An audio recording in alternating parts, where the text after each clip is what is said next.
കേരളത്തിലെ ഏറ്റവും പ്രധാനപ്പെട്ട സാഹിത്യോത്സവങ്ങളിൽ ഒന്നായി മാറിക്കഴിഞ്ഞിട്ടുണ്ട് ഈ പമ്പ ലിറ്റററി ഫെസ്റ്റിവൽ എന്ന് പറയുന്നത്. കഴിഞ്ഞ 4-5 വർഷമായിട്ട് ഞാനിത് ശ്രദ്ധിക്കാറുണ്ട്. പക്ഷേ എനിക്ക് പങ്കെടുക്കാൻ പലപ്പോഴും കഴിയാതെ പോയിട്ടുണ്ട്. അതൊരു നഷ്ടമായിട്ട് തന്നെയാണ് കാണുന്നത്. ഈ വർഷം എന്തായാലും ഈ ഫോക്ലോറുമായിട്ട് ബന്ധപ്പെട്ട പിന്നെ പടയണിയുടെ അവതരണം പൊതുവെ ഫോക്ലോറുമായിട്ട് ബന്ധപ്പെട്ടാണ് ഈ പ്രാവശ്യത്തെ ചാപ്റ്റർ എന്ന് മനസ്സിലാക്കിയപ്പോഴാണ് ഈ പിന്നെ ദേവീസ്തവം എന്ന് പറയുന്ന പടയണി പ്രമേയമായ മലയാളത്തിലെ ആദ്യത്തെ നോവൽ അതുമായിട്ടുള്ളൊരു ഇൻട്രാക്ഷൻ വേണമെന്ന് ആഗ്രഹിച്ചത്.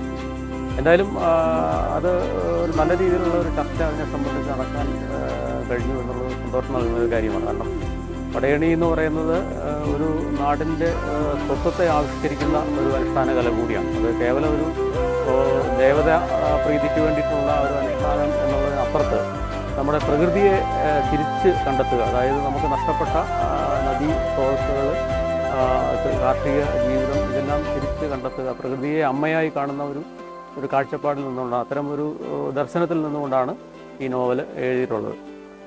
അത് കേരളത്തിൽ പല സ്ഥലങ്ങളിലും ഇതിനെക്കുറിച്ചുള്ള ചർച്ചകൾ നടന്നിട്ടുണ്ട്. ഇപ്പോൾ 2ാമത്തെ പതിപ്പാണ് ഈ നോവൽ.